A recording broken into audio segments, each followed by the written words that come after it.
আজকের ব্লগে আমরা আইন্ডহোভেনের ভাইব্রেন্ট হিস্ট্রি আর মডার্ন চার্মগুলো এক্সপ্লোর করব। মার্কেট স্কোয়ারের আইকনিক ব্রোঞ্জ স্ট্যাচু থেকে শুরু করে মেসমেরাইজিং সেন্ট ক্যাথরিনস চার্চ এক্সপ্লোর করার মতো অনেক কিছু আছে।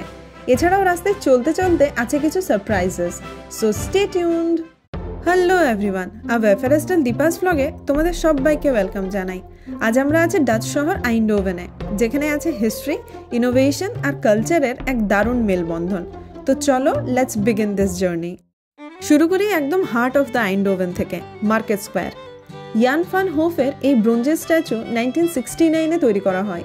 ইয়ান যে শুধু একজন মেয়রে ছিলেন তাই নয়, হি ওয়াজ আ ফ্রিডম ফাইটার। তার গল্প এই শহরের রেজিলিয়েন্সের কথা মনে করিয়ে দেয়।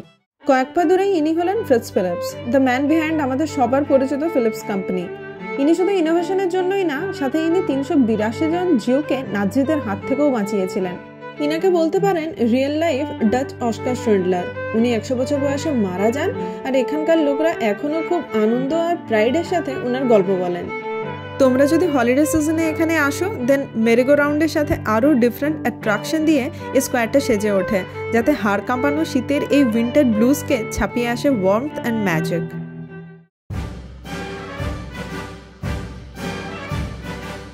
আর এখন সেন্ট ক্যাথরিনস চার্চ। এটা কিন্তু শুধু একটা নিওগথিক ল্যান্ডমার্ক তা নয়, সাথে এটা আইন্ডহোভেনের অশান্ত ইতিহাসের সাক্ষী।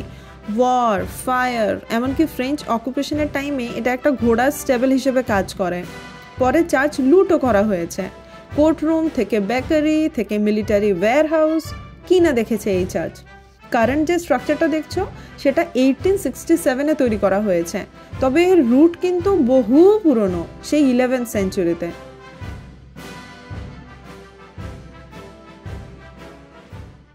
তোমাদের একটা ফ্যাসিনেটিং জিনিস দেখাই।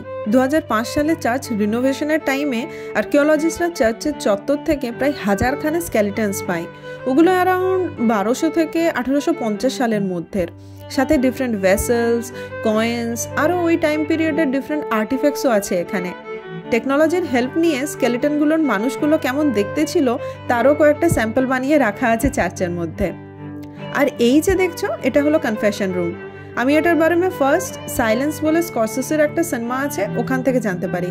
খুব ভালো হিস্টোরিক্যাল ফিল্ম, মাটির অন্য সিনেমাগুলোর মতো অত ফেমাস যদিও না, বাট চাইলে দেখতে পারো।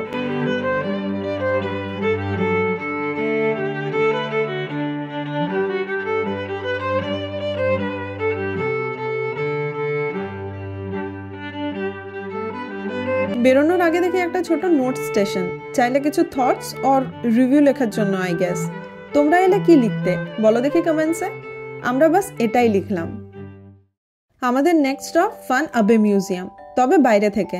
আমাদের এখনো মিউজিয়াম কার্ড করানো হয়নি, so no museum from inside. তবে তোমাদের ছোট একটা ইনসাইট আমি দিতে পারি। এটা একটা modern and contemporary art museum.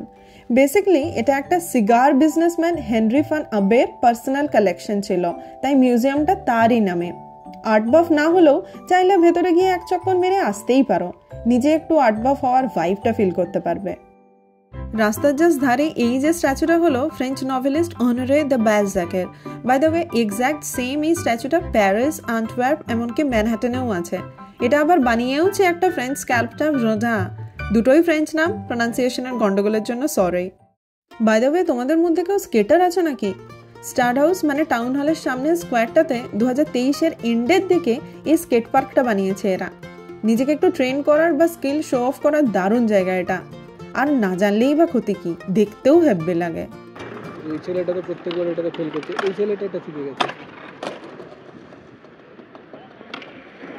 সেই কথাই আছে না, change is the only constant.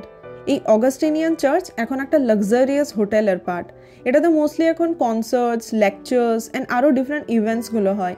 ভেতরে একটা বারও আছে। It's like modern indulgence under the shelter of history. I love this concept. Eindhoven এমন একটা শহর যার প্রতি কর্নারে কিছু না কিছু আছে। আর্ট, সায়েন্স, স্পোর্টস, আছে অনেক গল্প যা তোমাকে অ্যাট্রাক্ট করতে পারে। সাথে রাস্তার ধারে র্যান্ডমলি এমন অ্যাক্টিভিটি স্পটও খুঁজে পেয়ে যেতে পারো। It's vibrant, it's historic and it's uniquely Dutch.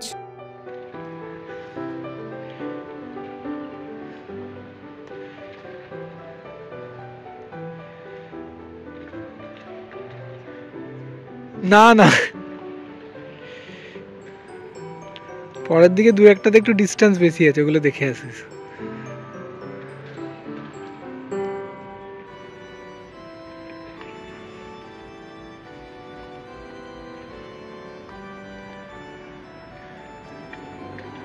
হ্যাঁ এইখানেই বলছিলাম, ওইটাতে কোনো ওজন পাবি না।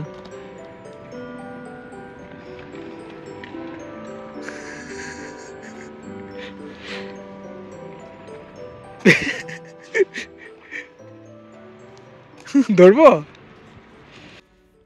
আজ তাহলে এখানেই থাক। আমার কন্টেন্টগুলো ভালো লাগলে ফেসবুক বা ইউটিউব যেখানেই দেখছো লাইক বা সাবস্ক্রাইব করতে ভুলো না। আমি চেষ্টা করি আমার চ্যানেলে আমাদের সিম্পল বাট এক্সাইটিং ট্রাভেল এক্সপিরিয়েন্সগুলো তোমাদের সাথে শেয়ার করতে। ব্লগ কেমন লাগছে জানিও, ভালো লাগলে ফ্রেন্ডস অ্যান্ড ফ্যামিলির সাথে শেয়ার করতে পারো, আমার হেল্প হয়ে যাবে একটু। সবাই খুব ভালো থেকো আর মজাই থেকো। আজকের মতো টাটা, তো জিন্স।